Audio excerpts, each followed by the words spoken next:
Mary,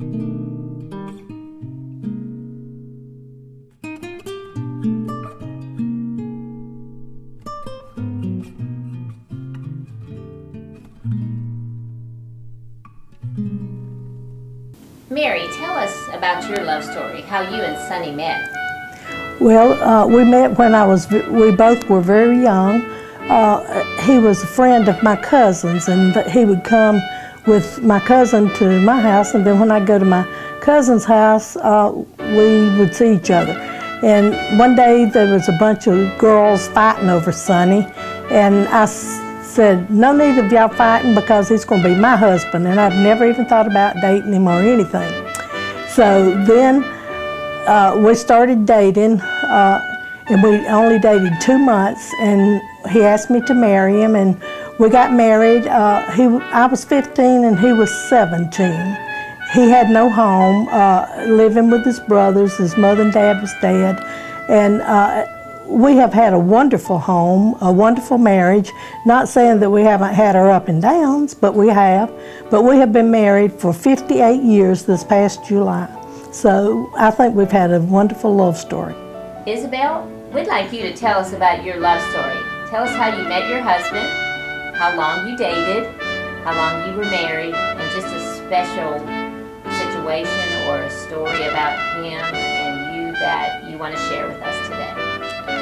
Well, in 1945, during World War II, I came to Georgia. I was 18 years old. I met my husband, who lived next door. We dated 3 weeks, then were married. We were married for 57 years. When he passed away, we had a wonderful marriage. It was not always a bed of roses, but we knew each other and knew each other's wants, and we tried to cooperate with each other and work things out. And God blessed us. We got saved in 1954 in April. We were both saved and joined the Church of God here at Duluth. I have been here for 60 years this April. I've enjoyed my life. We had 2 children, Janice and Wayne, and I am proud of my family, and God has given me a wonderful life. I've had peace, joy, and hope in my life, and my husband was very, very good to me.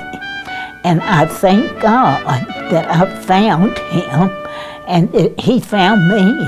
When he first saw me, he said that will be my wife.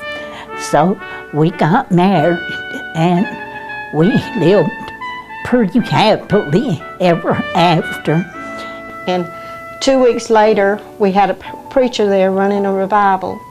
And I told him, I said, I want you to pray that God will send me a helpmate. I said, I just don't feel like that I can do this alone. I want God to send me somebody that loves you as much as I do, or loves the Lord as much as I do, and wants to serve Him. So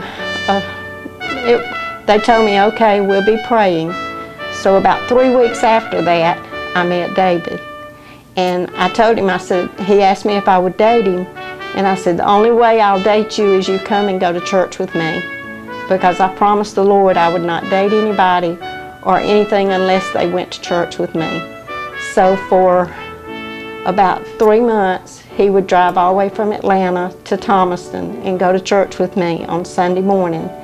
And that went on about 2 months, and then he asked me to move to Atlanta and see how I liked it.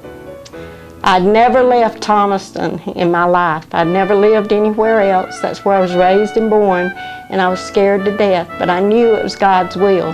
And I went to my pastor and I asked him, I said, what do you think? And he said, well, it's up to you. What do you think, and what do you think God wants you to do? And I said, well, I think He wants me to step out by faith and go and give it a shot. So I was here from I was here from February until July. And David and I married, and he very much served the Lord for years with me, and we've been very happy. He's been an answer to my prayer. God has blessed me in many ways with him, and it's just been awesome.